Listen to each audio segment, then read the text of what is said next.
Weereens welkom. Ek is Petrus en hier praat ons net die waarheid. Vanaand se onderwerp, kom ons stel dit eerder so. Heilig, heilig, heilig is God, die Almagtige, alomteenwoordige, alwetende en heilige. Dit is sy karaktertrekke. God haat die sonde.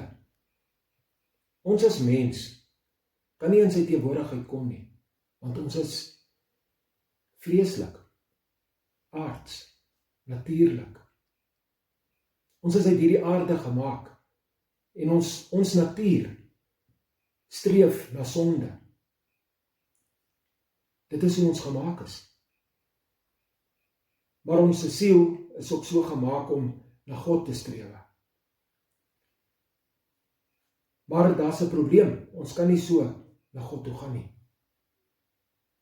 As ons sy heiligheid verstaan, dan kan ons ook sy liefde verstaan. Daarom het Jesus gekom om vir ons die versoening te bewerkstellig. Deur sy kosbare bloed aan die kruis. Daarom moet ons terug gaan kruis toe, na Jesus toe. Ons moet hom aanvaar as saligmaker en verlosser. Ons moet sy versoening aanvaar. Maar as ons sy versoening verwerp, dan gaan God die Vader ons verwerp.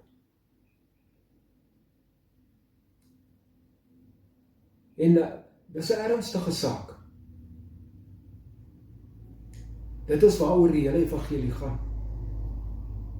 Is om die mens weer met God te versoen.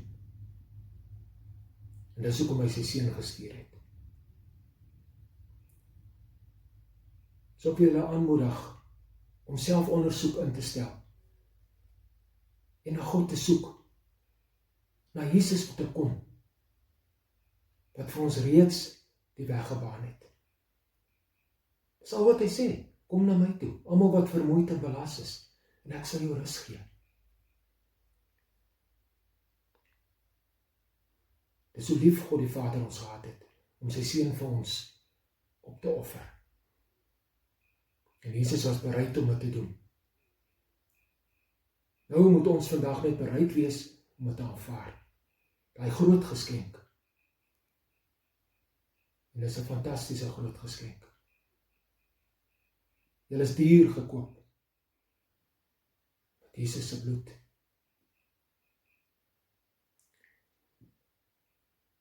Nou wil ek vir julle iets anders vertel. Jesus Christus. Christus is nie 'n naam nie, is 'n titel. En Christus is afgelei van die Griekse woord Christos. En dit beteken Messias. Messias is weer afgelei van Masiach in Hebreëus. Dit beteken gesalfde. So daarom kan ons sê, Jesus die gesalfde of Jesus die Messias. Dan wil ek vir julle ook, voor ek wil vir julle lees, wat is Jesus vandag? Want Jesus is nie die babietjie wat hulle Kersfees in die krib oor praat nie. Jesus het opgestaan na die kruisiging. En hy lewe vandag. En Johannes, sy geliefde disipel, die apostel, is weggevoer in die 3de hemel. En hy het Jesus gesien in sy majesteit. Kom ek lees vir ons in Openbaring. En ek lees daar, dit is Openbaring 1 vers 13 tot daar by 16.